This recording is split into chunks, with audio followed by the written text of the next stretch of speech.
It looks like LinkedIn is dead.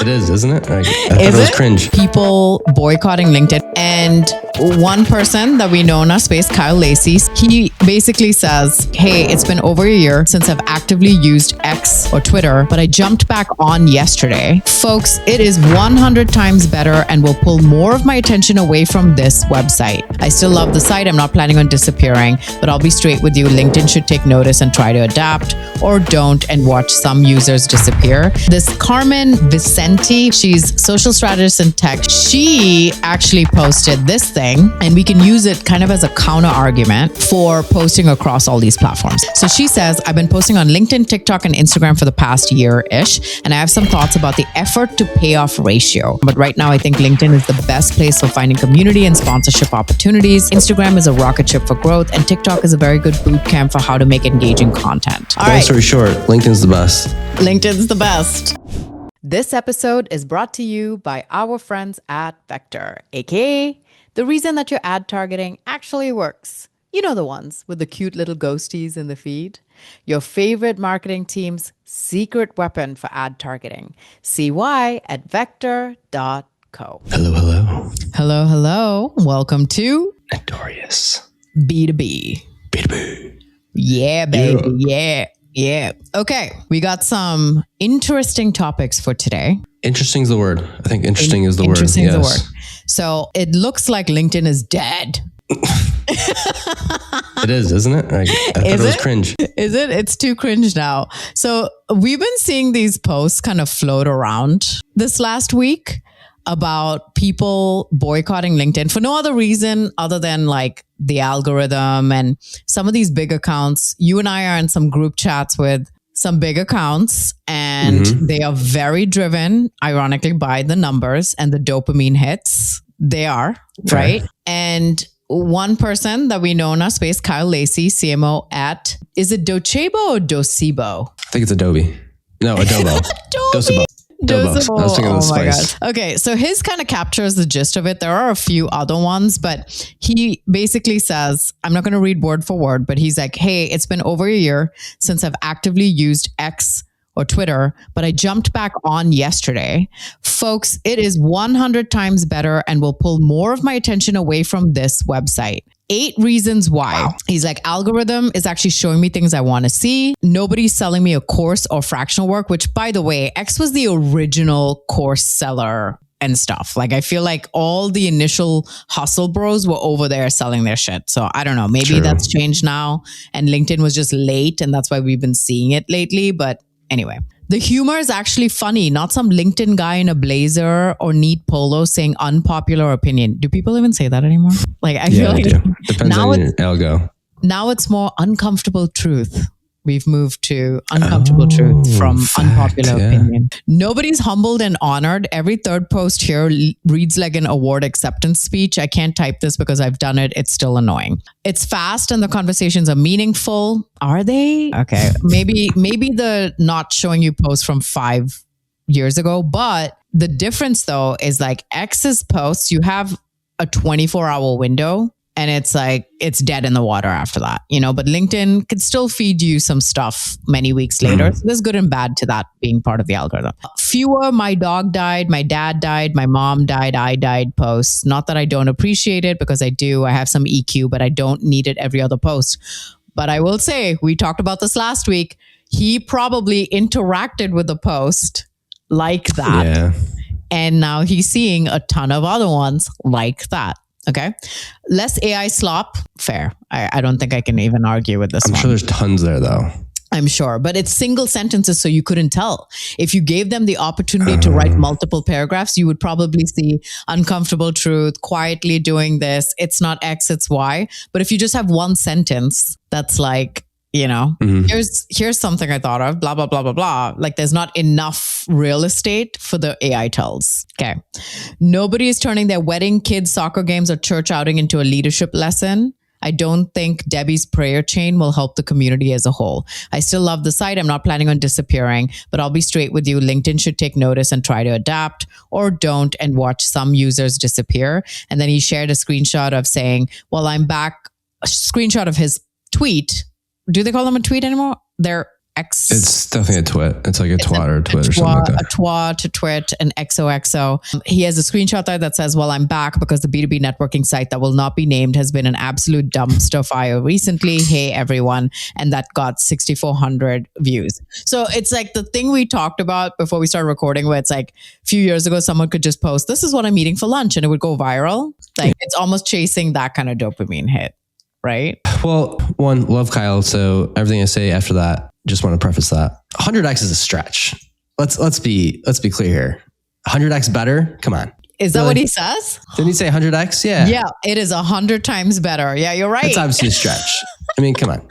I also think as you read it, it sounded more like from the consumption standpoint rather than as like the consumer, as like the algo, like what's feeding you. I can understand that. Again, it's all the algo. Like if I'm on X, I can guarantee you I can tailor it however I want. If I want AI to slop, it's going to be a bunch of AI slop. He's probably not wrong though. I mean, I'm sure I've heard X has kind of come around in the last few years, and there's still a lot of, especially in the B2B world, there's still a lot of people on there active, posting all the time. But let me freaking tell you, from a posting standpoint, it looks exhausting. Exhausting. Like you said, so I went on his page, he hasn't posted since last year until he started posting, looks like in July 15th or so. It's like he's got to post to stand up. He's got to stay on top of it. He's got to post 3 to 4 to 5 times a day. That's the part. Exhausting. It's like the volume play there. You got to keep like tweeting your thoughts constantly. And sometimes in our field, it requires a little more explanation and context.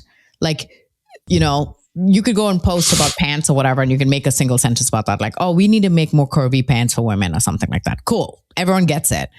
You're not going to be explaining revenue acceleration platform in a single tweet. Like, I feel like it needs a lot more explanation and context, or if you have a hot take or whatever, it needs some more explanation.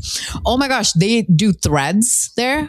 I remember trying to post threads there, and it's like each tweet, like you post a meme, and then each tweet under that becomes a thread. Oh my God. It's just like, it's exhausting. It would be a focus issue for me. Like, but people do that. Yes, I know. How?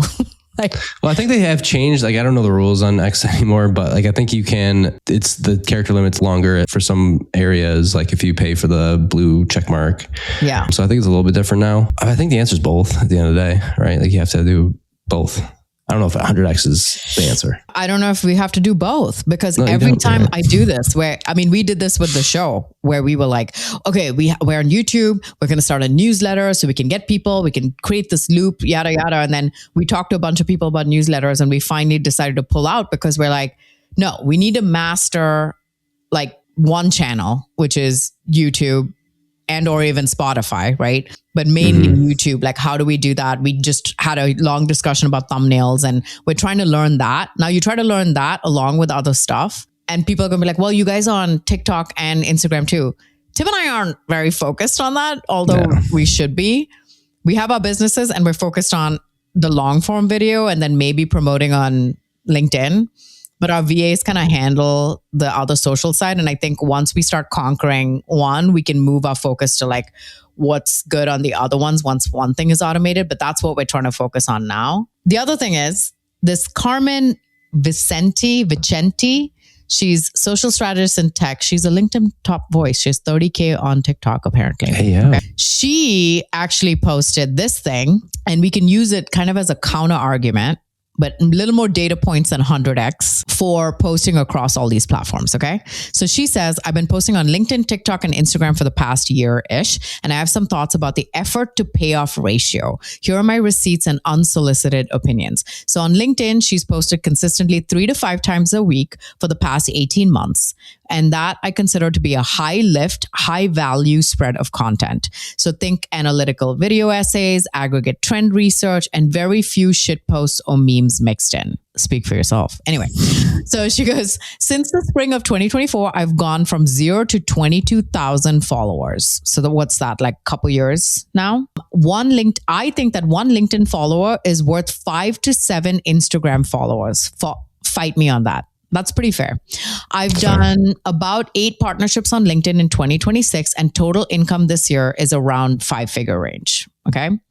It's funny. I saw a post from someone else the other day that's like, can I just get this off my chest? Like, stop using 5 figures and 6 figures, because is 5 figures like 1,000 or is it 9,000? Because that's a huge difference. Is 6 figures 100,000 or 900,000? Like, it's a huge range, which even when you said 5 figures, I thought 6 figures immediately. So I said, really? Damn. Oh, I don't know if you heard it, but I said, damn, but then I'm like, oh, wait. That's 9,000. Not damn. Like, at the like, most, it's okay. It's like, it's good. 9,999. So if she said 8 for 6 figures, I'd be like, oh, damn. Like, that's the damn. So additional notes, LinkedIn is the best place. If you only had an hour to devote to personal branding each week, focus your limited bandwidth here. You will find outsized opportunities in community. Instagram. In 2026, I've inconsistently posted 19 reels, the majority being high quality analytical video essays. Each of these videos takes me 6 to 8 hours from start to finish, with ideating, scripting, shooting, editing. Since January 2026, I've grown from 300 to 27.6K followers. Makes me want to check out her account, because I'm like, she must have had really focused content. I feel like, for someone to follow you. I think Meta is juicing reach right now, and it is my pick as the easiest platform to grow on. Ooh, juicing reach. I'm going to write down that note so that we can go try it. I mean, our viral short form was on Instagram, to be fair. And we know a couple of people who are like growing very easily there, right? It's a big, but supposedly X is the place to be at. So I don't know. Maybe we got to be an X. All right. Okay. So I'm still navigating what paid opportunities align for me there. Total income this year, about 1,000. Womp, womp. Yeah. The audience here is engaged, and having stories changes the way I interact with people. Never thought I'd say this after TikTok being my baby for so long, but I dig the features for creators. Very good. TikTok. I've officially been posting on TikTok for 1 year. I've published 68 videos, some a little more off the cuff than others, but predominantly high lift content. It is the absolute yang to LinkedIn's yin. Since July 2025, so just a year, I've grown from 0 to 36.4K followers. A viral TikTok video is like jet fuel. You can grow from 5 to 10K overnight with a good one. Although I've heard the opposite. Like, you can have a viral video, but then you don't get a ton of followers from it. I've accepted 0 partnerships on TikTok, and similar to Instagram, I find the audience here to be very wary of sponsored posts. Total income this year is 0. And she has the highest audience there, just so everybody knows. A lot of aesthetic elements that help Instagram videos perform seem to have no weight on TikTok, which can be both a blessing and a curse. There are pros and cons to every platform, but right now I think LinkedIn is the best place for finding community and sponsorship opportunities. Instagram is a rocket ship for growth, and TikTok is a very good boot camp for how to make engaging content. For what it's worth, I average 2 to 4 pieces of content per month outside of my full-time role. So she is working full-time. So this is nuts compared to professional creators. And if this is peanuts compared to professional creators. And if you're wondering how I find the time, the secret is that I'm a shit friend who works all the time. Hope that helps. Love this write-up, by the way. It's a great write-up. Great write-up. Does have a ton of emojis for some reason, but it doesn't have a lot of AI tells from what I can see other than the emojis. But this is good because it's a perspective that's kind of in the middle of Kyle. Like, Kyle's looking at it. He's an in-house dude.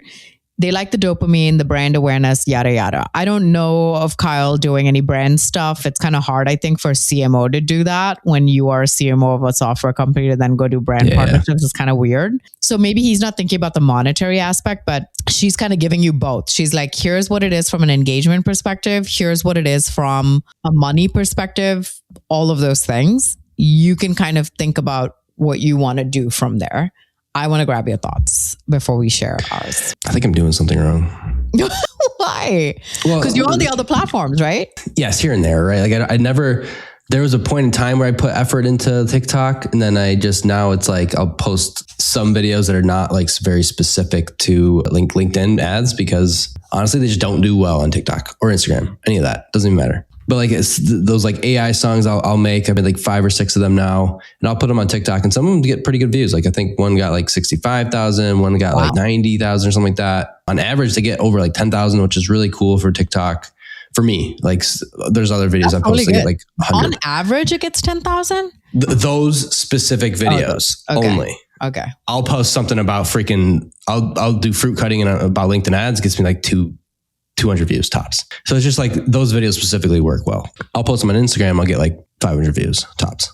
Okay. So some people like say like, oh, if it does well here, it should do well other places. Yeah. Not for me. Instagram just gets nothing ever. I don't get it. And then LinkedIn and TikTok probably similar. Like some of the videos will do well on LinkedIn and then better on TikTok and vice versa as well. Wait, with the Instagram part, because I've noticed that where it's a little bit different. Like if I do parenting type content on Instagram, they do way better. I think it's also like generationally, like us as millennials and stuff, we hang out on Instagram a lot more than we do on TikTok. And I feel like obviously I'm a mom, I've got kids. And so I post kid content and it kind of matches it to like my primary audience. It's like all my mom friends kind of kickstart the algorithm with like, oh yeah, I relate to this and I know that kid. And then it kind of, their friends who are moms and yada, yada. And it's like, it kind of spreads that way. So that content does better for me on Instagram. And then TikTok is just kind of, I'm also not focused on my content. It's just kind of like, those are my free play accounts. So I just like use it to make videos about whatever the hell I want to make it about, but I wonder if I actually stuck to it. I thought about like doing only landing page specific content or only like stuff we covered on Notorious B2B or TM. Like if I did our whole task over on TikTok and Instagram was just like how we were building our businesses, like a TME, marketers exit offshoot, and just talked about that.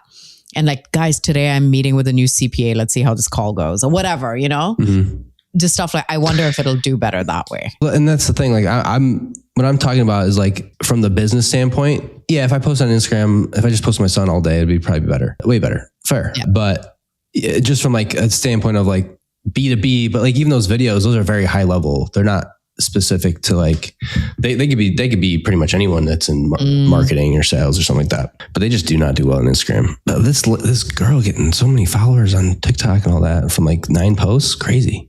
It is crazy. Absolutely wild. On what I'm saying. She had 68 posts.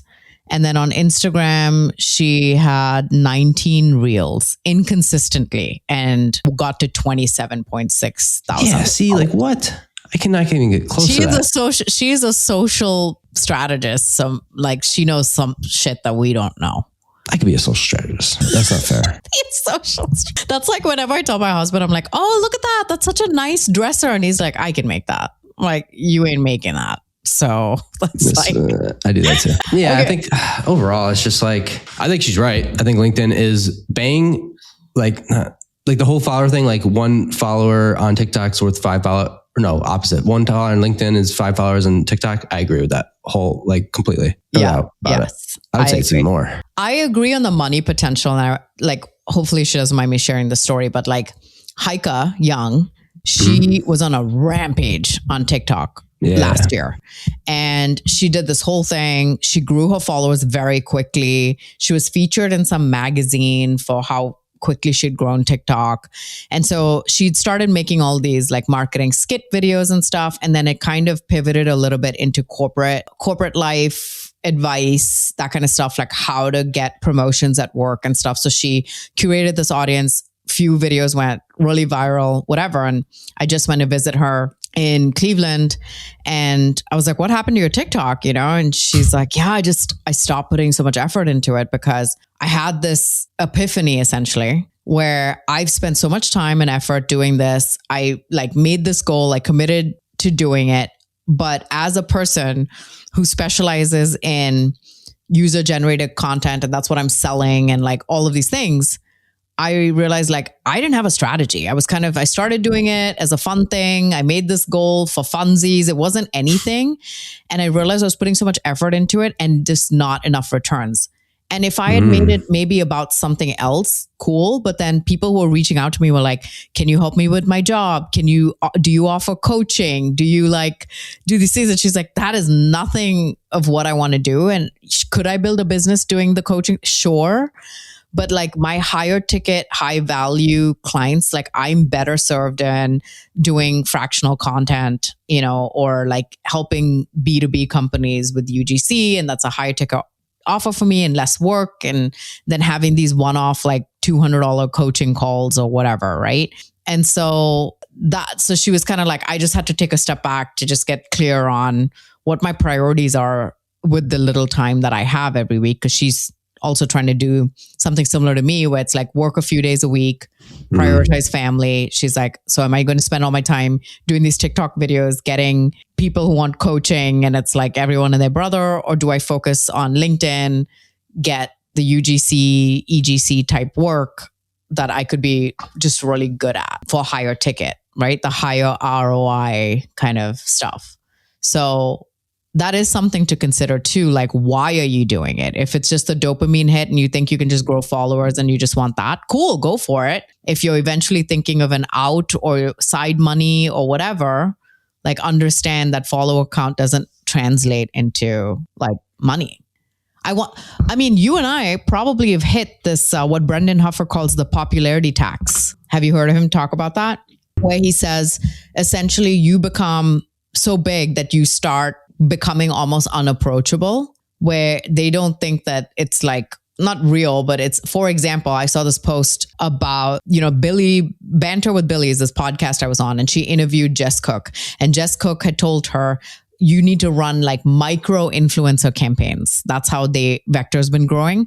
And they will basically pay micro influencers, which are under 22,000 followers. How many followers do you have, Tim, right now? 28, I think. Okay. Somewhere. Yeah. I just crossed 27. We are no longer going to be the target for Vector's influencer campaigns because we are now officially too big. We are not niche anymore. So some companies might want to work with like Devin Reed, right? Like Adobe or something. He has 100,000 plus followers, whatever. And we might be micro in their mind, right? Or too small. Right. He might be too big for someone like Vector. Right. So do we we go in and out of being other people's, targets for opportunities as well?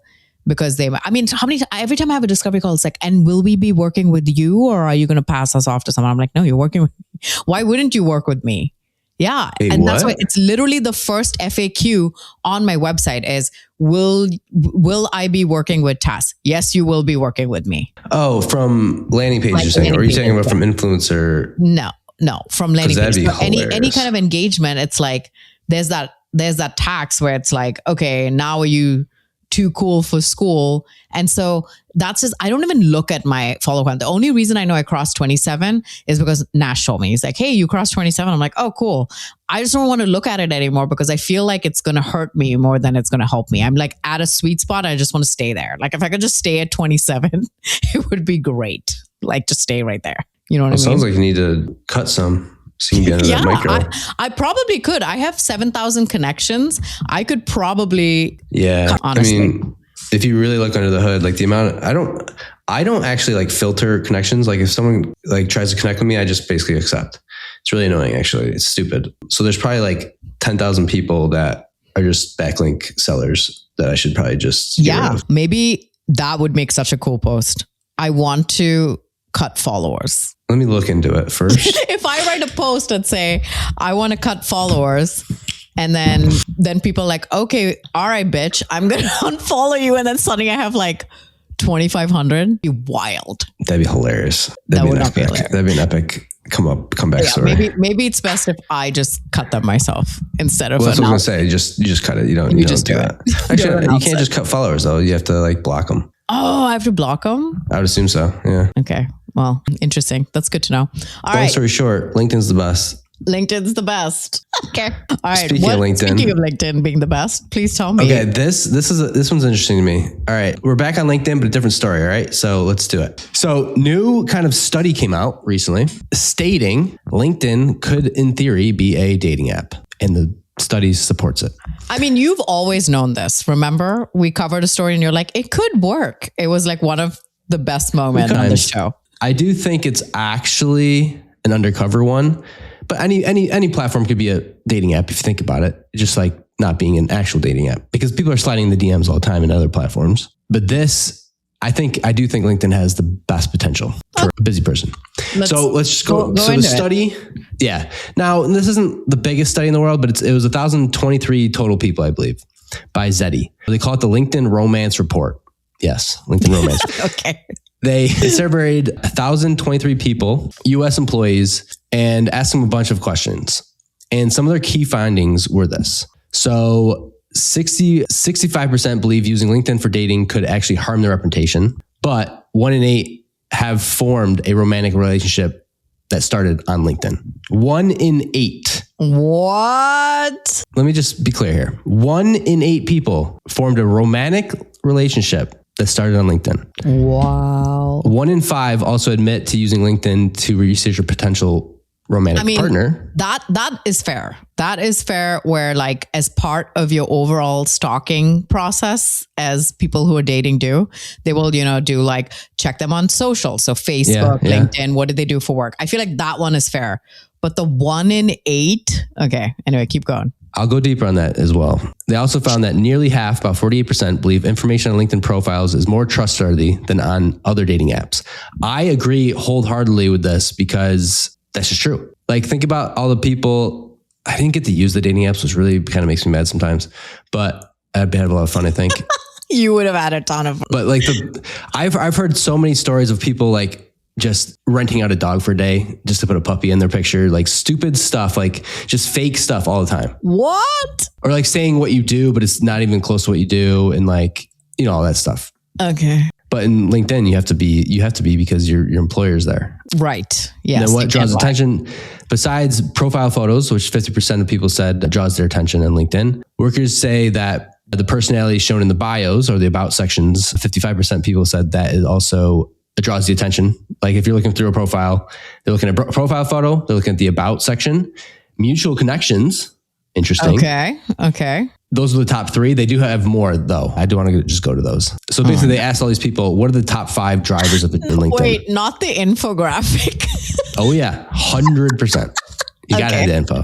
Amazing. All right. So what were the top 5 drivers of attraction on LinkedIn? So someone's looked through your profile. What are those 5 things that people were attracted to the most? 57% said profile photo. 55% said the bio or the about section. 41% said mutual connections. 35% looked at your career history and trajectory. So like, were you a manager? Now you're a director? Like what's trajectory is the key word here. And education. Sugar mama. Okay. Exactly. And then education, which makes sense. Like, all right. Okay. It's becoming less sense these days, but yeah. Yeah. Then it goes to reactions to romantic LinkedIn messages are mixed. So we've talked about the DMs people get, mostly women. Yes. Mostly men targeting women. Yeah. So they asked them about those kind of LinkedIn messages. Okay. So starting off, 34% would feel uncomfortable from someone approaching you in a LinkedIn DM. Only 34 though. Exactly. That's what I'm saying. 31% said they'd feel neutral. So it depends. Like, what does the profile photo look like? Maybe they check you out. Okay. 31% is a good number. Yeah. 31% being like, oh, okay. I mean, I'll see what this is about first before I make my judgment is crazy. Okay. 19% straight to block. Fair enough. All right. There's always that. That should have been the primary, but whatever. Okay. 16% would be flattered. Oh, you know 16%. What? I can see that as a 36-year-old mom who has been married for almost 10 years, been with my partner for 12. I have 2 kids. I work out, try really hard to keep up my appearances. I would be flattered the first time. Now, if I kept getting harassed, I would be like, okay, this is just getting a little bit scary. But, if someone was just like complimentary, I'd be like, oh, thank you. That's very nice. But then if they're like, okay, you want to go out? I'm like, no, I'm married, very married, that kind of thing. So I don't know. I could see myself getting flattered. Like, all right, I still got it. But how persistent are they after? What's the follow-up nurture sequence here? That's the part. Nurture sequence is hilarious. But this study, even though it's small, I do think there's something to it because of the no lying. Like it's harder to lie on these profiles than other profiles. Yes. It's harder to make things up because you can kind of fact check it essentially. Yeah. Almost. Or people are fact checking you when you're looking for a job. Yeah. The other thing I want to mention here is what I don't know about this study. And this is what I believe is more so on this, is I think LinkedIn's more of a cesspool for cheating. That's what I think, honestly. Because your spouse isn't checking your Instagram DMs. They're not checking. No one cares about that. They don't care about your LinkedIn password. No one cares about that. Your spouse is checking your Instagram, your Facebook messages, maybe your TikTok DMs. Obviously text messages. Your text messages. Snap for sure. Oh, yeah, Snap. But they're not checking LinkedIn. Oh, Always, shit. They're going right over the care. They don't care. They don't know what to do with LinkedIn. Oh, fuck. That is such a good point. You know what I'm saying? Wow. Like, no one's checking the LinkedIn. LinkedIn's like, yeah, no one's checking. They don't even know what to do with LinkedIn. You don't even know where to go on LinkedIn to check that stuff. Wow. I really think it's probably more of a cesspool for cheating. Or like, I also think there's also half of it's probably people that are just busy. And this is the easier way. Crazy. I think Listen, I've heard of a lot of stories where, I mean, this is more within companies, but like, you know, you go to a sales kickoff and then you hear the goss after that, or like President's Club. Everybody, it's like a freaking free for all in President's Club. Like people doing drugs, like it's basically like a big frat party. So people are like, you know, they're doing all sort of doing the nasty the whole time. President's Club. Yeah. I've heard some wild shit. I know, obviously we'll never name this person, but I know someone that got divorced like recently and they're active on LinkedIn. They were just having a field day. No. Yeah. But like, how do you know if someone's married or single? I mean, like we are very out there. So like someone could figure it out. But you're just kind of shooting your shot and hoping they aren't. Well, if you're in person, you just check the ring. Yeah. You check the ring finger. Just check the ring. Or you ask. You ask too. I mean, people ask. I mean, I guess if you're not wearing a ring, it's kind of an invitation too. So right, exactly. Now, there's obviously there's outlier things like, oh, I lost it at the sink. But yeah, for the most part, or you just ask, or like you don't even care and you just go for it. Oh my gosh. Okay. LinkedIn's where it's at. I guess. I think I need to recover from this, but maybe I'll tell my divorced mom friends like, hey, if you're looking for someone, I've got LinkedIn, you know, they probably need help with the kids and stuff. So it has to be someone stable, you know, check them out. You can pretty much guess their income from LinkedIn. So you can.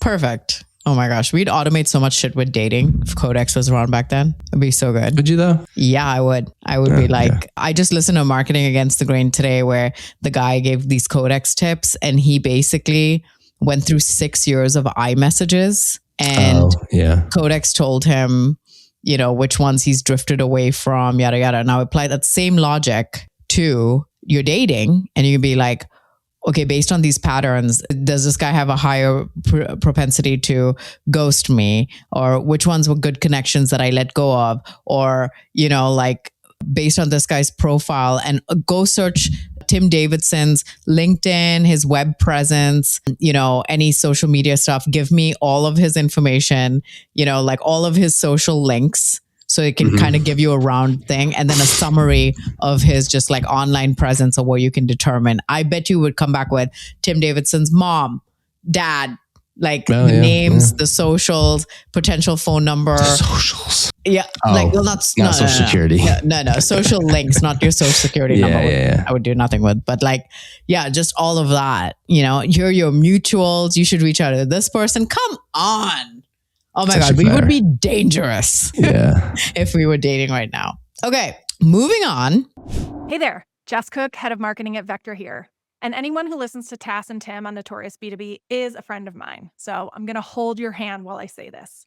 Native targeting is filling your funnel with ghosts. Wouldn't you rather put your ad dollars toward, I don't know, people on your website, clicking your ads, researching your competitors? I know I would. Vector lets you build ad audiences from those exact people. Unlike native targeting, which gatekeeps that shit, only letting you pick like some titles and industries and then just trusting them to show your ads to the right people. Boo. Okay. Rant over, go to vector.co and get your ad audiences right. This is like an interesting post, but Tyler Denk, if you don't know him, he is the CEO and co-founder at Beehiiv. Beehiiv is an email newsletter platform with a bunch of other features, but that's primarily what they are. And he posted this, which was kind of nuts. So he's known for building in public. He talks very openly about like how he's building the product, how he's handling the company, yada, yada. And he did something that I thought was bold. You were like, let's not talk about it. I'm like, no, we should talk about this because I don't think that any of us would have the balls to do this, which is he put out a post and he said, calling all Beehiiv users, what is the worst part of the product? I'm going to spend the next 60 days making this platform 10 times better. Where should I start? And it's so innocent. And when we're seeing this put into practice from someone else, we're like, oh, that's cool, whatever. We can just ignore it. But then I put myself in that context and I'm like, I would not have the balls to put a post out that said, hey, anybody who's worked with me in any capacity, tell me what was the worst thing about working with me in an engagement. Even when I do a follow-up for testimonial, I'm never like, and what was the worst part? Like, I would very much whisper that and not be very open to that. Maybe that's a reflection on me. Too much of a people pleaser, and like I would die inside and think about it in a spiral for like 200 days and have to work through it with my therapist. But I thought this was like a super bold move because most founders are like, the product roadmap is just built off of vibes and, whatever, some customer feedback. But this dude straight up like, tell me what you freaking hate about my platform, at the risk of someone reading it and going, oh, like the first one is, don't understand why the website builder styles are completely divorced from the newsletter style. If you want them to match, you have to copy and paste all the specific choices over, which is so tedious. Like someone he's basically asking for 294 negative fucking testimonials about his product. It's the reverse, but like, yeah. So to me, it's baffling because it's all negative feedback in here, right?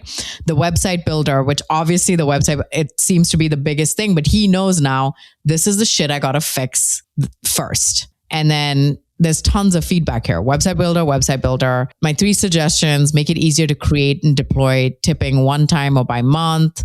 More options for the homepage, i.e. website builder. Podcast pages need to be better.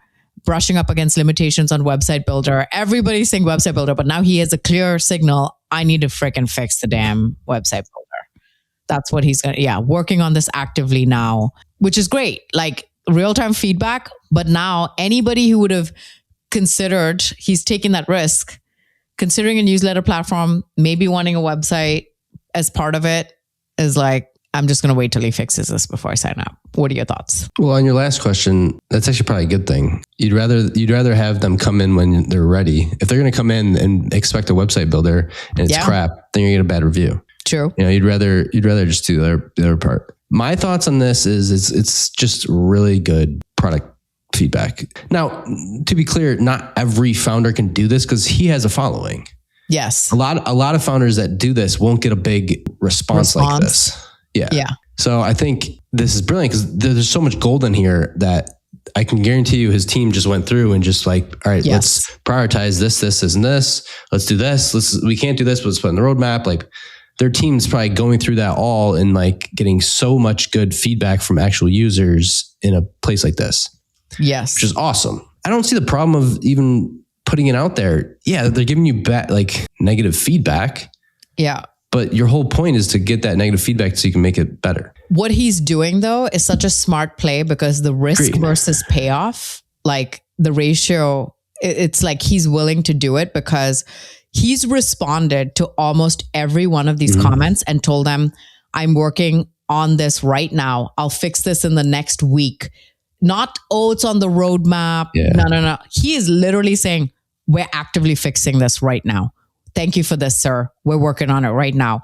Like that level of service and commitment, like honestly, kudos. You don't see that, following or not, you don't see that. Agreed. Yeah. So he's doing a great job. It's such a great brand awareness, customer service play too, that he's playing freaking chess, And I'm sure there's some there that like say this is bad. And then he could respond with, well, actually, we have a different product, like, or we have a different feature or we've actually done this, or like this is here. And then the other thing he could probably do, and I hope they do this, is like when they do update these features or they make these features, comes back and responds like, hey, we just did this. Boom, boom, boom, boom, boom. So now it's going to get even like more feedback and comments and stuff like that. The only downside I would say is like, and I'd assume their competitors are doing this, is those AEs are in here finding these people. We got this feature. Yeah. Hey, I just saw you commented on blah, blah, blah. I would assume they're doing this. Don't know. But that's smart. Yeah, that's probably, we are vultures in B2B. So this is probably 100%. What we're doing. Building, which is good. he even made like a little form for this feedback session. He's offered it not to everybody though. So I wonder if Softer is more of like you're a bigger customer, we want you to be really happy kind of situation. Like I'm going to offer you that because it is a form and someone will reach out for a 30-minute call to watch them use it. And I don't know if it's because this person gave a lot of like, hey, all my newsletters are sitting in legacy. Excuse me. So I don't know if it's like, oh, this person has a lot of volume, so we need to focus on that. Or they're a high paying customer. Like, is he cross-referencing some of these, you know? Yeah, here, he's offered it to this person, offered it to this person. So it's not everybody, but it's some people here willing to make it better. Yeah, I'm sure there's a play here in there somewhere. Anyway, I thought that was brilliant. I don't even have the guts to do that. Although we have done it for the podcasts where we're like, hey, we really want to help improve this. Do you like these kind of stories? And people will say like, Sahil came back and was like, enough with the AI shit. Like we get it everywhere. Like we can chill on it. And it's like, great. Cause we're tired of freaking covering as many as we did as well. And then we act on it immediately. Same thing. The way we got our names, both podcast names came from asking for feedback, what they want to see, what they don't want to see. So yeah, maybe that's ultimately the thing. The sad thing is if you put this out and no one responds because people are like, but we're not listeners or customers. That's the third pathetic option that happens. That is the sad part. But if that happens, no one saw it then. Doesn't even matter. Yeah. People forget. Oh, no, people see it, but just they don't respond, And then you're like, oh. People forget. No, well, that's not how it works. Like if they don't respond, they're not going to get as much reach. Yeah, right? Exactly. Anyway. I think it was smart. Yeah. So Arthur, our buddy who is customer success Storylane, just said it was brilliant. And his take is that just look at how he phrased it. What's the worst part of the product? It'll definitely evoke people to write what they wish the product could improve and gives him permission to do so, soliciting feedback. And then what's even cooler is that the comments section almost acted like a Reddit thread. Tons of people liking and upvoting the best responses, chiming in with their own experience. What I saw getting a ton of hate was their website builder. And here's another stroke of genius. They created a form to sign up for a 30-minute call to offer feedback on the builder specifically, which could lead to seeing how the users want it to be built, identify features they may not have been using, giving customers a direct line to the product team, and ultimately creating engaged raving fans. Customers want to hear that their problem is being acted on and they had something to do with it. And this type of solicited feedback straight from the top doesn't happen often. Can't recall the last time I saw a CEO do something like this, but this is how you create a community of power users. And like, obviously, even Arthur's posted really well, and people, Tyler commented, he said, yeah, that was super humbling and helpful. So it was just good stuff. He already created a fan in Arthur. So, there you go. Yeah, I think it's smart. Very smart. Okay, what's next? Moving on. Should marketers be on GitHub? Oh, you're on GitHub. I have a GitHub. I have maybe 3 things on it. Okay. So I wouldn't say it's the most active thing in the world. I'm getting there. Just started using code 3 weeks ago or so. But Louise de Sadeleer posted this. This post went viral too. It had like 1,400 likes. Oh my gosh. Marketing at Tella. Yeah. Okay. Yeah. She's been on a tear, by the way. An absolute terror. YouTube. I don't know about other platforms, but YouTube and LinkedIn at least. I don't know any other platforms. At least YouTube and LinkedIn and GitHub, supposedly. Yeah. But she says, I don't know which marketer needs to hear this, but you need your own GitHub. In 1 year from now, you'll only be hireable if you've shared what you've built: skills, agents, prompts, dashboards, and analytic setups, content systems, experiment/teardowns, what worked, what flopped, personal projects and apps. And she has a screenshot of her GitHub. I don't know much about GitHub, to be honest, but like, how it shows like the contributions things. Yeah. So it's like the dates and all that. So like in the last year, she has like 131 contributions in 1 year. Popular repositories. Yeah. Repository. Yeah. And it, because people can take those because they're public and use them. It's very filled out profile, actually. Interesting. But the question is like, is this the kind of new, because everyone's, especially marketing teams are getting cut to be using AI, they're being forced to token max, all that stuff. Is this the kind of new, how people had like their own little websites of like all the projects and stuff? Yeah. Like, is this the new thing to show that you're actually on it? I mean, I agree with her to some extent that yes, like resumes and portfolios are going to look very different, right? Like back in the past, it's like, wow, you really stood out if you had a resume website, you don't have a resume. You had a website with all your stuff on there. Now that's like more old school. This is your new resume and portfolio, is like having the stuff that you built. But I'm going to actually pull up a post you had and counterpoint this argument that she's talking about. Okay. Where you said a day ago, I'm going to share Tim Davis. He's like, I'm scared. What did I say? His freaking face. You said Claude Code is amazing because it shows you how easy it is to create really cool things, and you'll hardly use it outside of showing people how you built it, or showing people you built it.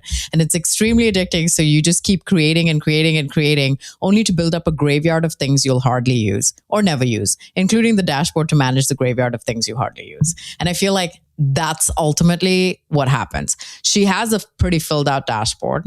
The first thing she built was Clipify, which was taking long form into short form social clips. Cool. I would have to see how that works, because we've seen that happen with like Riverside, and some magic clips are nice and some are like, that's kind of weird. I don't know if I would use that. So how much of that could you automate with the Clipify? She did have like 450 thumbs up or whatever in GitHub for that. Yeah. But then she's had stuff that's like 4 thumbs up or whatever, right? So it is one of those things where you're building and building and building. How much of that shit is usable? Good, first of all. You can build shit. Anyone can build shit right now. Is it good? Yeah. Is it quality? You don't know. And I don't know how many employers are going to take the time to look at that, or they're going to look at the sheer volume and be like, wow, this person's always building stuff. You know what I mean? Yeah. I think there's levels to it, right? Like just looking at her profile, she's active because you can see that contributions over the last year. Yeah. And from like a hiring standpoint, I don't think all of them need to be that good. I think if you have that background of building stuff, not all your startups are going to be good. Things are going to fail. I think it's more of like just showing that you're in it, you're doing these things, you're trying all these things. Now, obviously, if this becomes like the norm, people are going to just create crap and just make it look like they're building all the time, and it's just going to be crap. Yes. Yeah. We're just adding to the bloat. Yeah. But like hers, it's more of probably some are great, some are flops, some are whatever it is, but you're trying and you're showing that you are in it and doing all these things. Yeah. That said, the keyword is like, you'll only be hireable. It's never going to be like that, because it's kind of like that argument of, if you're a marketer not posting on LinkedIn, you won't be a good marketer. Like, no, there's tons of people not even marketing themselves any social. They just don't do it, and they're really good at what they do. You don't have to do that, but will it help? Probably. Yeah. It's helped many people. It doesn't mean you have to do it. There's really great marketers and CMOs and all these folks that aren't active on LinkedIn that do really well. Yeah. And I'm assuming that she also means it doesn't have to specifically be GitHub too. So I don't want people to take that away where it's like, you could build stuff. I mean, I have a GitHub, but then when I went through the process of, okay, I could build this performance dashboard thing for my business. Oh, I can put it on GitHub. And then GitHub got hacked because of all these like code repositories that people are uploading on there, and we're not technical, so they're all not secure, and people are hacking into the shit, and you're putting proprietary information. I was like, I don't know. I think I need a more like closed system than open source. So then I was like, oh, I'm just going to build it through Lovable. So like whatever your portfolio is, I think ultimately just having, here are the things that I built that were useful, and being able to showcase that to any job and saying, hey, yeah, like I built this and this is what. So like, I think a more show and tell of the things that you've built that you want to show them, versus saying, here's my GitHub with everything from my shit projects to my really good ones. I would rather, if I was a hiring manager, I would rather see 2 to 3 really cool things that you built than like, I built 15 things and I don't want you to walk me through every fucking thing. And this doesn't mean anything to me to just see a dashboard. Like pick 2 or 3 things that were really good. Like any interview, you would pick 2 or 3 projects that were relevant to that interview. You would walk through from a past role. I think it's the same tactic here. It's just like the output you're showing is a little bit different. Skill set is different. Yeah, I think that's a great point. And I think the other thing that's like interesting about this is because there is some discoverability to it. Like if a hiring manager does see this, like the Clipify thing, and they like, oh, I like this. All right, who's this person? That's just another way to get discovered as an employee. Yeah, true. So it's like, obviously the post that doesn't mean only be hireable, but like she really meant it like that. But it's just another way to more so than before. It's way more so than the 3 years ago. Like people didn't care about GitHub at all if you're a marketer. Yeah. Okay. So that, she was a little bit rage baity, but that's okay. This person is rage baited fully. Okay. And this next story. And honestly, I was kind of rage baited too, because I was like, this is terrible. So Jon McGreevy, founder at Best Something or the Other, he says, I swear to God, the screenshot is not satire. HeyGen, with a straight face, HeyGen's the name of a company, are really trying to say that AI-generated testimonial videos will build trust, in all caps. No customer filming required, is their quote. How is this a selling point? I can't think of anything that will damage my trust in a company more than a fake video testimonial. It screams, we couldn't find a customer to say something nice about us on camera, so we just deep faked one. And he has a screenshot of their homepage, and it says, HeyGen, and the hero says, create customer testimonial videos that build trust and increase sales. And then the subhead says, transform written reviews into persuasive video testimonials that increase conversions and shorten sales cycles. No customer filming required. Generate authentic customer story videos from existing feedback using AI avatars that provide social proof at scale. And then he has a thing that says, not a real person, pointing at this video. So the TLDR is they take written testimonials, give the client who gave the testimonial a video avatar or an avatar person that can appear on video, and then they publish that as a testimonial. I have so many problems with this, but you can start. What is that? I just want to play devil's advocate here. I knew you would. I freaking knew it. I have to, because I get it. Yeah. It's a lot easier to get a quote than to get a customer on video that is, one, comfortable with video, two, has the time to do it because everyone's so busy these days. Okay. Three, align your schedules, and then like them being okay to use that actual video. You'd be surprised. Actually, you wouldn't be. A lot of your customers do not want to be on video. They just don't. Yeah. They do, but they'll give you a quote. They'll give you a little, like, it's so much easier to take a video recording quote and be like, you said this on this video. Can we use it as customer feedback? People are much more likely to say, yeah, use that, than to actually like, hey, can you write me a quote? And then they'll either not respond to your email or just never respond, or like just take forever to do it. If you can get that, and then if you want to get video, be able to use this, that's so much easier than having to get someone on video. I'm not saying it's right. I'm just saying it's so much easier. That said, getting it approved is probably going to be brutal too. Yeah. Like you try any of these enterprise companies and you use an AI person, good luck. Yeah. There's, lots of things to unpack here. So you're right. That is a core problem in B2B, right? Not everybody's willing to jump on camera and look like fools like you and me. And so I get it. However, the people who aren't comfortable being on camera, I don't know how comfortable they would be with AI kind of replicating them. So from their standpoint, getting that approved, like, why do you got to take it one step further? I'm giving you a detailed testimonial. Like, let's just be done with it. Can you just use my picture, my professional LinkedIn picture? If you're doing a case study, it doesn't need to be a video. That's one. Yes, there are tons of people who are like, video testimonials do really well. I'm sure that they do in the right context. As the landing page person, let me just tell you, no one watches video on landing pages. I don't know what the hell it is. They just don't want to do it. They don't do it. Especially the ones where people are just a talking head. They're more likely to do a product video, a little illustration stuff. They'll watch that. They will not watch videos like this because more than likely they don't want the sound on. They're not trying to listen. Their attention span's low. They're just not watching this stuff. So I don't even know how pressing of a problem it is to solve so poorly. The third thing is, if they do end up watching it, me as a consumer ends up watching this, I'm going to be like, did they fake the whole thing? That is going to be the first thing that runs through my mind, because I told you before we started recording, we've been watching Netflix documentaries, and now they've been doing this thing where maybe the person doesn't want to get on camera, but they're like, it's her actual voice, or, like it's her actual words, but we're doing an AI avatar. They'll put like a little asterisk and say AI avatar of the interview or whatever. I could not focus on the story because I was so baffled that this was a thing. And I was like, okay, so is this really her words? How much of it is like paraphrased? Because, AI loves to make up shit. I'm like, is it making shit up right now? Was this approved by the person? All of these thoughts are going through my head. And guess what? I'm not focusing on the content of the video at all.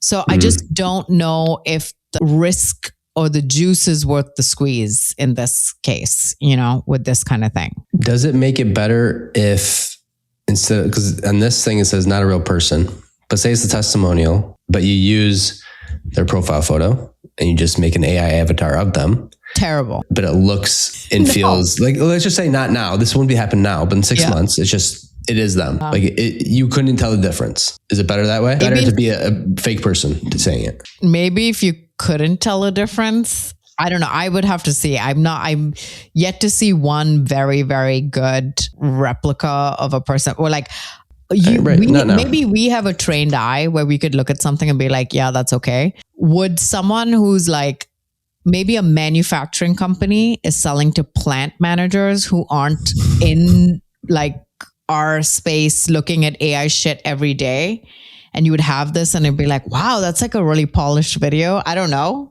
In that, like my mom group chat, they don't use AI like we talk about AI. Right. So would they be easily fooled? Because right now I just saw this article the other day where there's this rise of AI influencers on socials, and people are just getting scammed left and right because they think it's a real person. Well, there's AI UGC. Yeah, exactly. Those aren't even real testimonials. Those are just, I don't know actually, but they're just fake people, or they're AI saying things about a product.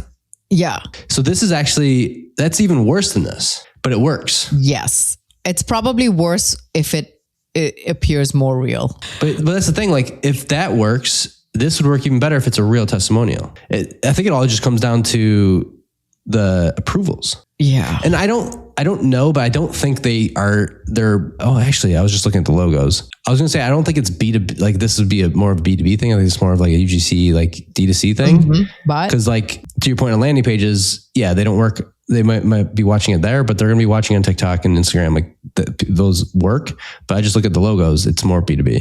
This is, in my mind, I'm like, B2B would be, if there's something shady, we're the first ones. We're the first ones there. We are innovators in the shady space. We are there for it, man. Like we are there before anybody else is there. That is just like our thing, what shortcut can we take to lower the freaking sales cycle from 90 days to 2 days? That is like, we're there, The other thing that I wonder is if the approvals even matter. If you get approved for the quote and you just leave out that we're going to use it as an AI avatar, we're going to use that in an AI avatar. Mm-hmm. Do you really need that approval? Because you got the quote for the approval. You have the approval for the quote. Yeah, but it's a representation of this person though. I don't know whether your contracts have it. My contracts say they say AI? No, it says you will not use any of our provided materials given, implied, or altered in any state, like something like that. It says in my thing. So in my contracts, it would basically be like, I can't use it in any form except the form they give it to me without explicit permissions.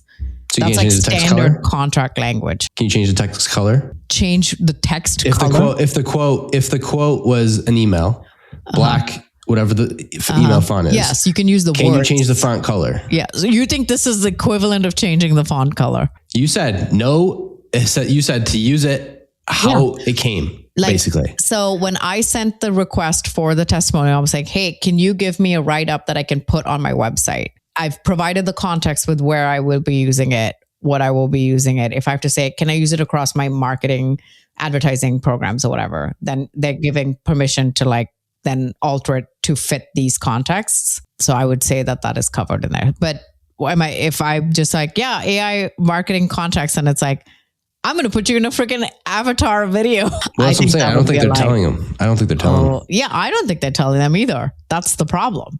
Maybe. If I would have to see it first, but I'd be like, fine, do it. Do your thing. You know what I mean? Or actually, I'm looking at some of these. Like, this is literally just a UGC. This is like a TikTok video of a girl named Jennifer who's clearly fake, but saying like, okay, my skin was so bad 6 months ago, like really bad. I tried everything expensive. But it's like the UGC part of it. Yeah. But there's also a whole world of like you said, like there's a whole world of AI influencers, even cartoons. Oh, Like, think about that. Okay. You know what I mean? Like, what if it's that? What if the testimonials within, let's just say Mickey Mouse. Let's say that's a B2B brand, and they're using their Mickey Mouse brand, and they say, okay, we're going to use the testimonial, but it's just going to be Mickey Mouse saying it, the little character that's on our website. That's cute. It is pretty cute. But does that count? Is what you're like? Is that weird? Like AI avatar? Because it is kind of like it's a fake person. It's a fake thing. So you're saying either make it so blatantly fake that they know it's fake and it's like a mascot for the testimonial versus using someone that's trying to represent the customer too closely as an avatar. Okay, that could, You know what I'm saying? maybe there's a world. If I give someone a testimonial and then they put like a cute little like axolotls are big right now. So it's like I put a little axolotl, like a little purple axolotl, and it's like Tass, I'm like, oh, that's kind of cute. Wow. My morals are so fleeting. Yeah, you're very easily I'm very persuaded. easily convinced one way or the other. All right, let's go to Big Prompt Energy. Big Prompt Energy.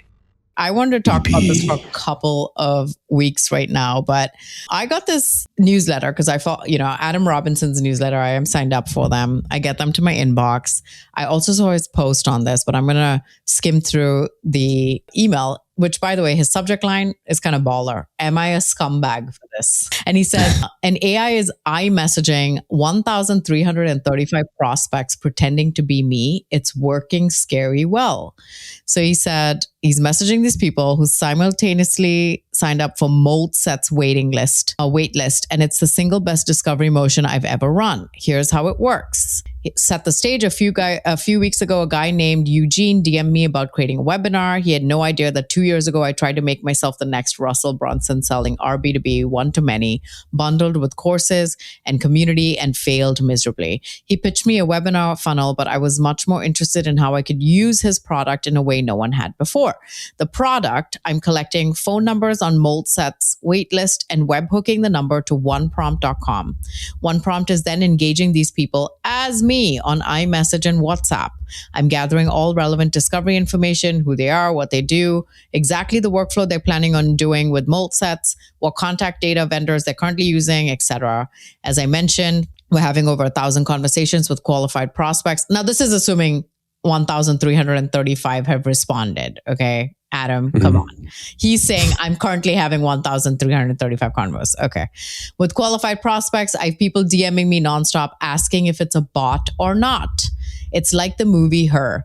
And then he goes through the tech stack. He goes through the onboarding. And then, which is, I had to drop a credit card in for everything above. I think it's costing $1,000 a month total, maybe less.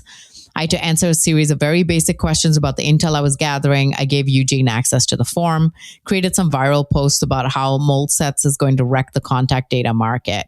Next thing you know, I'm courting 1,335 people at once. What have I learned? If I can actually deliver on this value prop, people want this thing. After reading about 100 messages, they all start to sound the same. Many people have asked me how I built something that sounded so real and so like me. So am I a scumbag for iMessaging people with an iBot pretending it's me? I don't think so, but I'm not totally sure yet. Maybe I am. But the question is, would you do it? Adam, P.S. Over 4,000 people have signed up for the wait list. And and then he goes into a pitch. So what are your thoughts? I think whatever my thoughts are now don't matter in 6 months, because I think this is becoming very normal. Oh, no. I'm not saying I like it. I just think it's becoming very normal. Oh. I think we're moving that way. I know. There's tons of AI avatars these days. Like, there's literally, people are learning. All these AI, they're everywhere. Like, people are just, like, we just talked about the UGC creators, like all the AI influencers. They're becoming really hard to understand if they're AI or not.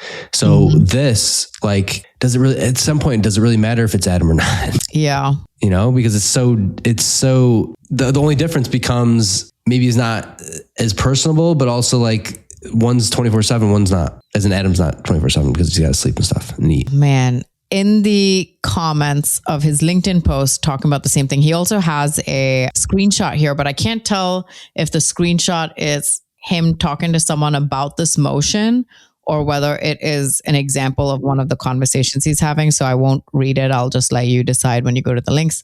But the comments in here are just saying, oh, it's a fascinating use case. Oh, it's an interesting stack. You know, all these people like have these conversations actually change your product roadmap or confirmed your thinking. Experience was nice, I'll admit it. But after a few turns, it just kept asking me how many API calls I expected to have on mold sets and never stopped, LOL. And then he goes, yeah, you probably got into the A/B testing loop with one of the variations that was designed to not let the lead go to the next step. And then some people saying, I don't think it's a concern as most people doing this, but it's good that you're telling this to people. It'd be more obvious if you could mention the same in your form. Either way, I signed up early and excited to see the reach and quality. Oh, I was one of these people conversing with AI Adam, and I have to say, I didn't mind it one bit, but I think it's product specific. I'm interested in your offer, so I was willing to experiment. If this was from a random company or product I didn't know or had high intent for, I would have been highly turned off. That's good to know. So his brand played into it. So that's something where like he's preaching to other founders and CEOs and stuff. But if some random like Luminosity AI or whatever, the founder texts me like, hey, it's Luke from Luminosity. I'd be like, why are you texting me? Like only my friends text me. So I would be kind of annoyed about that. But if it was, you know, like, I don't know, Adam Robinson, whatever, text me, I'm like, okay, I see what he's trying to do, but I know who he is. It's different, I think, when you know, if it's a warm outreach kind of motion situation, right? Yeah. People were like, basically, the ones who talked to him said, hey, I didn't mind it. You know, I appreciated how seamless and real the interactions felt. But then I thought he lied to me and I'm low level irritated. Then I didn't care because it was so adequate and admirably efficient. But I called out the AI and had a similar "you got me" response. So he said, yes, please put me on this list. Also, I'm talking to AI, aren't I? No cap, but I'm just interested in what you guys are doing here. Haha, you got me. I'm just a bot I build trying to make sure I understand all the concerns people have when they subscribe to the wait list. The response has been nuts. It's not bad. He's not getting terrible. I like the personality built into it. Like, you got me. Like if it just, it's different if it's like some of these companies need to really grow up with the customer representative thing. Like you cannot get it. It's just all AI phone call. Like if I try to get like Amex, their customer service, and it's just this AI bot the whole time, they don't have any personality in it at all. Yes, exactly. Just like pick 1, 2, 3, 4, 5. And then like, oh, we can understand. Yeah. Goodbye. I mean, there's this one guy who got fooled. Dang, I thought I was texting you. And the Eugene guy was like, my man got fooled. I'm like, don't be like, you know. And then it goes, this person said, only scumbag if pretends it's human you. If disclose AI assistant, then it is legit. That was like in half English. But yeah, so most people seem like to be fine with it. I think in this format it's fine, honestly. If it gives me the answers, like it's just like a website. It's like a chatbot. Like but it's just like proactively reaching out to you, I guess. It's like, you know. Well, the text message thing, hey, regardless. Yeah. Well, you signed up for though in this example. Well, they signed up for the wait list, not that they would get texted. You know, they must have put their number in there though, or he just got the number somehow. He got their no. He said I asked for their number. Yeah, well, that's what I'm saying. Yeah. So like you knew something was coming. Like if someone asked for my number, I understand like you're going to probably call me or text me. Yeah. Yeah. That said, maybe a different point, but like there is a difference between like saying it and so like if someone says like this AI and you say, no, it's not, but it is, that's obviously bad. There's also like to the point of like the personal brand matters. There's levels of this. Like if let's just say, for whatever reason, I would never do this, but like I signed up for something for McDonald's and I think the CEO of McDonald's is texting me. I know that's fake. Yeah. Yeah. Adam Robinson, he might be pretty big on LinkedIn, but he's not like he's not big time. Universally known, right? You could see that he would be doing that. Yeah. There is a world where he would be texting you for this thing. Yeah. But yeah, like the CEO of McDonald's or like even just like a big podcaster, like I'd be like, all right, Joe Rogan's definitely not texting me right now. God, I would block that number so quick. Any text, honestly, I'm blocking, but yeah, any text that isn't like my friend or verification code, bye. Like, why are you texting me? These tree companies are relentless in my these tree companies in my area are like relentless. They're like nonstop. But it works. You know why? No, but you know why it works? Because I can't tell you how many people in my neighborhood have gotten their freaking roofs done in the last couple of weeks. I'm like, I got that thing and you guys are suckers and fell for their marketing campaign and you did it. Like, and they're all getting their roofs done. And I was like, okay. All right, let's close this out. We've been going for too long. Yeah. Closed one. Closed one. We got, I'm going to cover both. You can give me a reaction. But Yulia Olenikova, she actually posts quite a bit. I've chit-chatted with her just on LinkedIn DMs here and there. But she's basically saying, you know, maybe we've accepted this as normal for too long. Our time is unlimited. And at some point, we convinced ourselves that mastering the workflows is somehow more important than talking to real people and building something that helps people do their work. Instead, I'm expected to know CRM schema, attribution models, identity resolution, SQLs, dashboards, data visualizations, workflow builders, etc. So she's basically like, instead of talking to the customers, we marketers are now forced to like just be really good at these tools. And then she has a meme here of Notting Hill, great movie. And the scene where Julia Roberts stands in front of Hugh Grant, it says, you know, I'm just a girl standing in front of a boy asking him to love me. But she said, I'm just a marketing girl standing in front of 38 APIs trying to ask a perfectly normal human question. How did marketing help us win this deal? But we have like a ton of API deals. So I thought that was really funny. It's true. It's true. It is We've all got the tool bug. Madeline, love her. She loves us. She texts me. Wait, she goes by Madeline, doesn't she? Yeah, but you Dang went it. with it. So I keep saying Madeline because someone in my neighborhood's kid is named Madeline. And now that's trained me for years. I'm just going to call her Maddie. And then I'm saved. I'll call both Maddie. She's going to kill me. She's going to be like, you've known me for how long now? Okay. Maddie said, here are the unspoken rules about exclamation points in emails. Number 1, always maintain a 1-to-1 ratio between periods and exclamation points, aka alternate between exclamation points and periods. For example, and she has like a little sentence here and she alternates between them. And she goes, it's a masterpiece. Then she goes, number 2, you cannot have 2 sentences with exclamation points in a row. This is a very hard rule to follow, especially when you have 2 sentences in a row that need an exclamation point. And by need one, I mean you need to communicate that I don't hate you, 3 exclamation points, or I'm being helpful, not annoying, 2 exclamation points. When this happens, you can use a smiley face as a fallback. Example, I love the visuals on slide 8, especially that bar graph. It's a masterpiece. Smiley face. But only 1 smiley face per email. Otherwise, it's passive aggressive somehow. It's true. It's so true. Number 3, remember why it's important to overthink your email punctuation.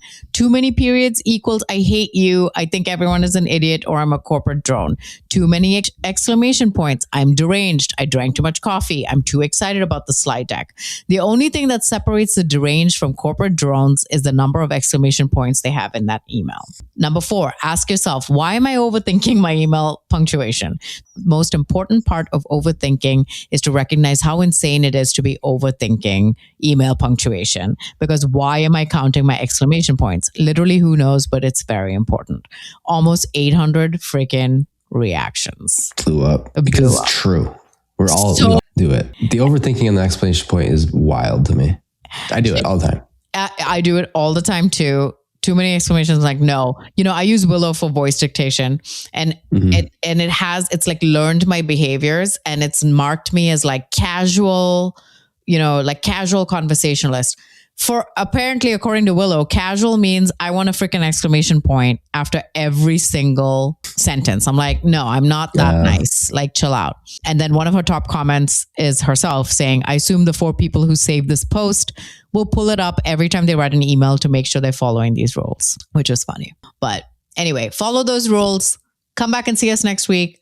If there's anything you hate about Notorious B2B, you can tell us, but only in private, not in public.